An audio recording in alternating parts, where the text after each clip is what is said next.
Integration came with a cost nobody talks about. Welcome back to Black History in Photos, where we bring you the real, unsanitized photos America doesn't want you to see. Please subscribe to us and leave a like. This tells the algorithm we are building a great movement. Now, before y'all come at me, let me be clear. Segregation was evil, oppressive, and had to end. But here's the complicated truth they don't teach you. When integration happened, Black communities lost institutions, businesses, and cultural spaces that we built ourselves.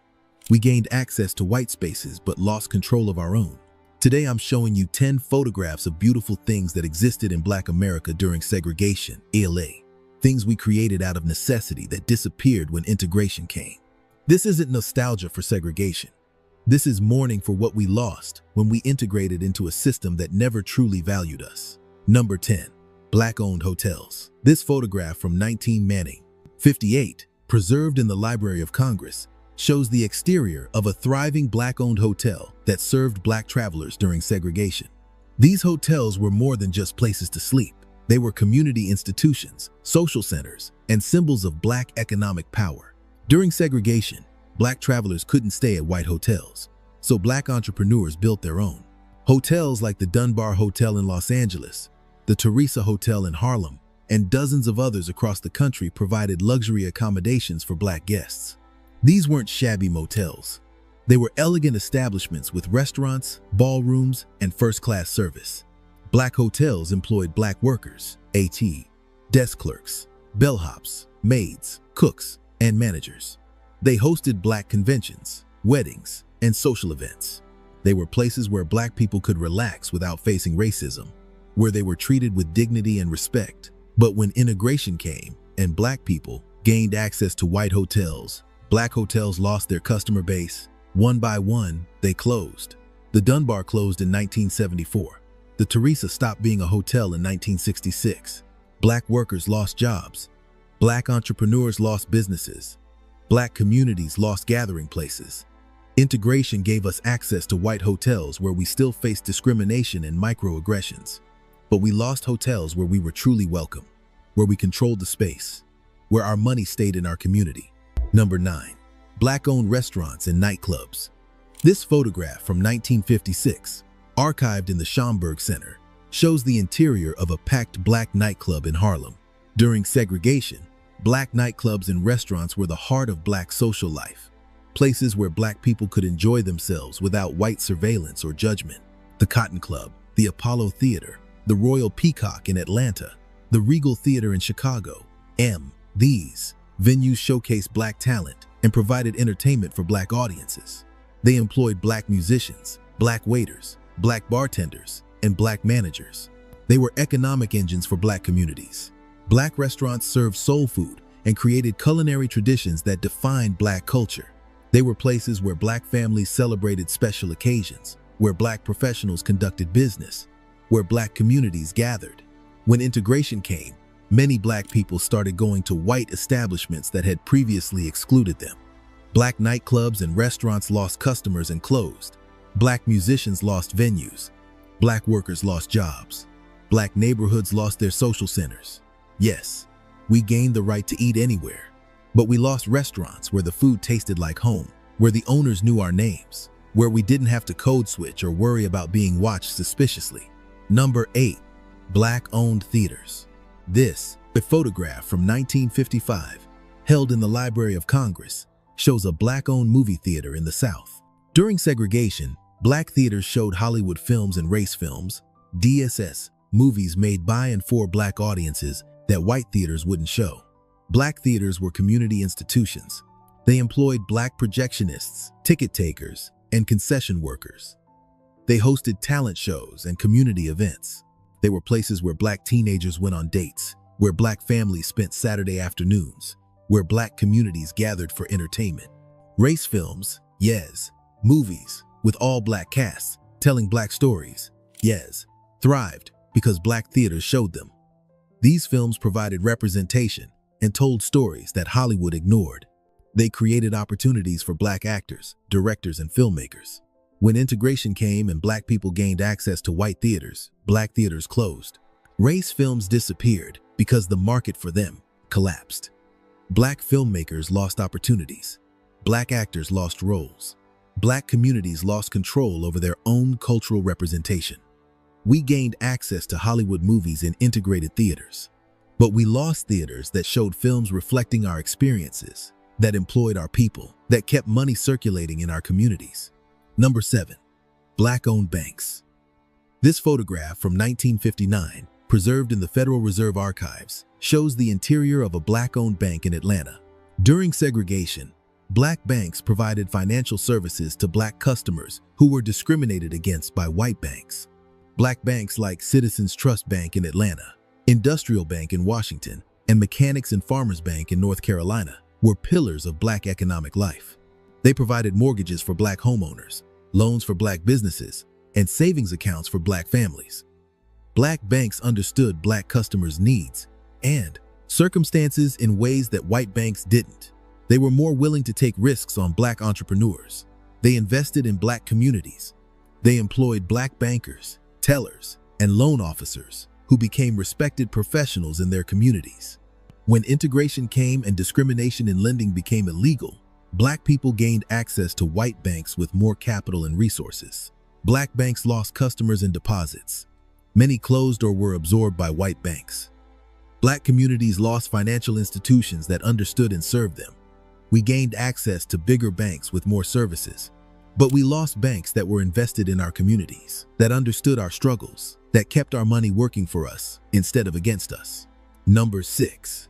Black-owned insurance companies.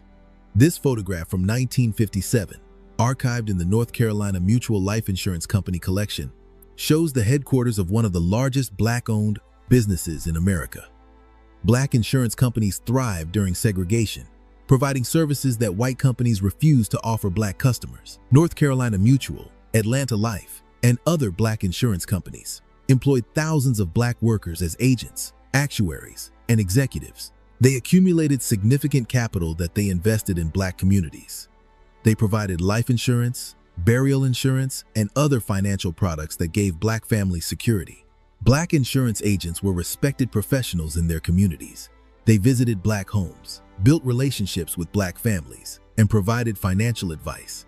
They were part of the social fabric of Black neighborhoods. When integration came and white insurance companies started serving Black customers, Black insurance companies lost market share. They couldn't compete with the capital and resources of white companies. Many were acquired or went out of business. Black communities lost major employers and sources of investment capital. We gained access to insurance from bigger companies. But we lost companies that were committed to our communities, that employed our people in professional roles, that accumulated Black wealth instead of extracting it. Number 5.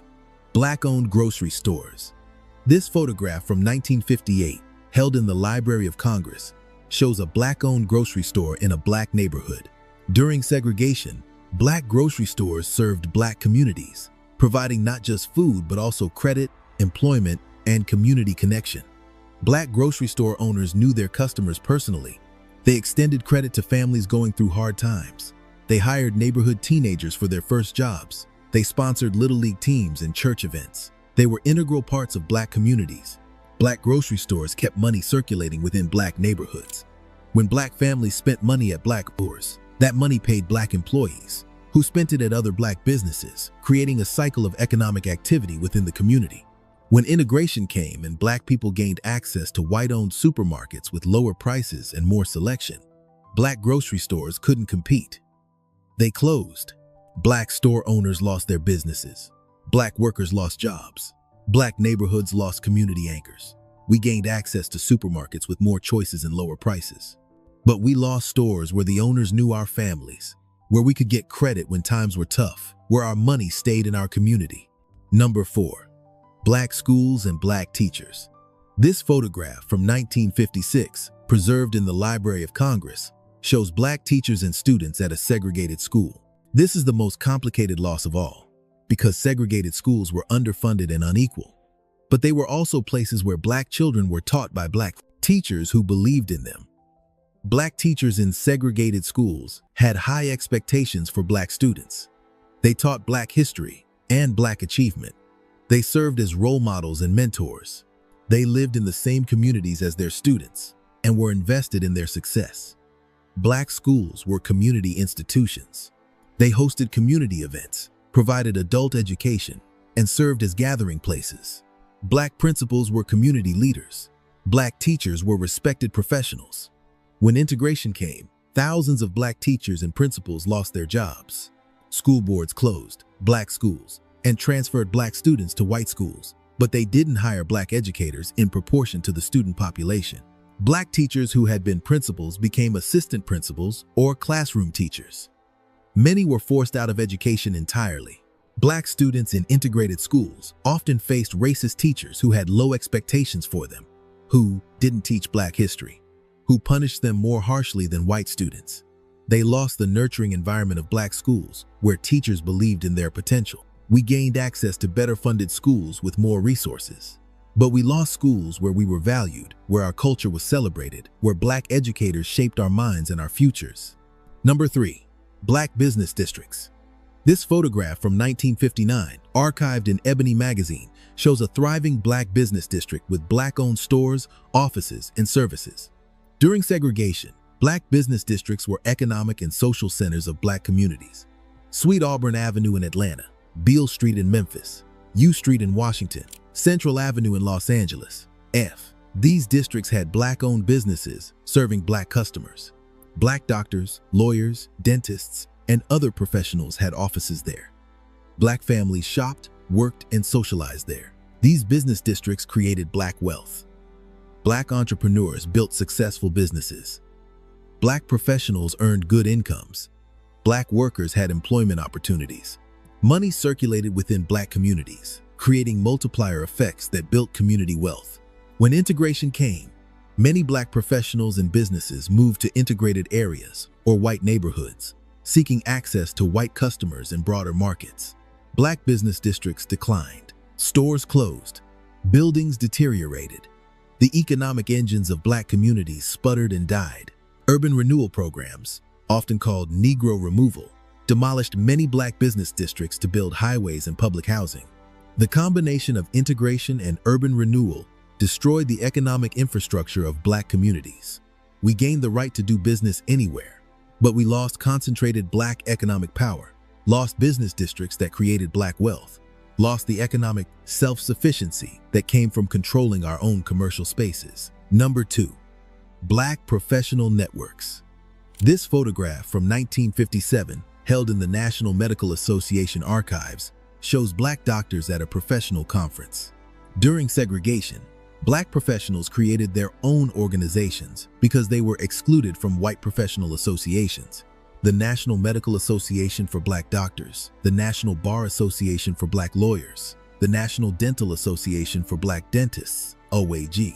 These organizations provided professional development, networking, and mutual support for black professionals who were excluded from white organizations. These networks were powerful. They connected black professionals across the country. They provided mentorship for young professionals. They advocated for black communities. They created a sense of solidarity and shared purpose among black professionals. When integration came and white planned, professional organizations opened their doors to black members. Black professional organizations lost members and influence. Young black professionals joined integrated organizations seeking broader networks and opportunities. Black professional organizations still exist, but they're weaker than they were during segregation. We gained access to mainstream professional networks, but we lost the concentrated power of black professional solidarity, lost organizations that were solely focused on advancing black professionals and serving black communities. Number 1. Black community cohesion. This final photograph from 1958, preserved in the Library of Congress, shows a black neighborhood gathering. Families, businesses, churches, and community organizations all together. This image represents what we lost most of all when segregation ended: the forced cohesion that came from being excluded from white society. During segregation, black people of all classes lived in the same neighborhoods. Black doctors lived next door to black janitors. Black teachers lived down the street from black factory workers. Black professionals couldn't escape to white suburbs, so they stayed in black neighborhoods, providing role models, leadership, and resources. This proximity created strong communities. Black children saw Black success up close.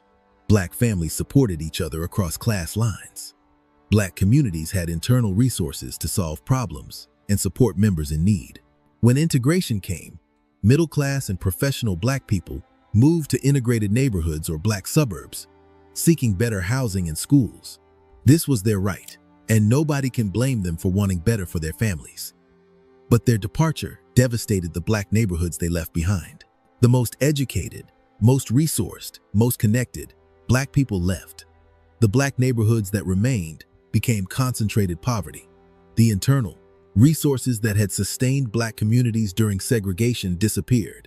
We gained the right to live anywhere, but we lost the community cohesion that came from shared struggle, lost the proximity of different classes that created strong communities, lost the concentration of Black resources in Black neighborhoods. Now, let me be absolutely clear about something, because I know some of y'all are going to misunderstand this. I am not saying segregation was good. I am not saying we should go back to segregation. Segregation was evil, oppressive, and violent. It had to end. Black people fought and died to end it, and that fight was righteous and necessary. But here's the truth that makes white people uncomfortable, and that even some Black people don't want to acknowledge. Integration was designed by white people to benefit white people. We integrated into their schools, their neighborhoods, their businesses, their institutions. They didn't integrate into ours. When we integrated, we gave up control. We closed our schools and sent our children to their schools. We closed our businesses and shopped at their stores. We left our neighborhoods and moved to their neighborhoods. We gave up Black institutions and joined white institutions. And what did we get in return? Access. We got access to better funded schools where our children face racist teachers. We got access to stores with more selection where we're followed by security. We got access to neighborhoods where our neighbors call the police on us for existing. We got access to institutions that tolerate our presence, but don't value our contributions. Don't get me wrong, access matters. The right to go anywhere, live anywhere, work anywhere is important. But access without power is not liberation. Integration without equity is not justice. We traded Black institutions that we controlled for white institutions that control us. The beautiful things we lost when segregation ended weren't beautiful because of segregation. Anyway, they were beautiful despite segregation. Black people created thriving institutions, successful businesses, and strong communities while facing oppression and violence. That's not a defense of segregation. Beast. That's a testament to Black resilience and Black excellence. But when integration came, we lost those institutions. We lost Black economic power. We lost Black cultural spaces. We lost Black community cohesion. And we never got back what we gave up. We're still fighting for equity in white institutions 60 years after integration. Maybe it's time to ask whether integration on white terms was really the victory we thought it was. We are the descendants of people who built empires out of nothing, who created beauty in the midst of oppression. We honor them by remembering what they built, by mourning what we lost, and by fighting to rebuild Black institutions and Black power in this integrated world. That's our inheritance and our responsibility.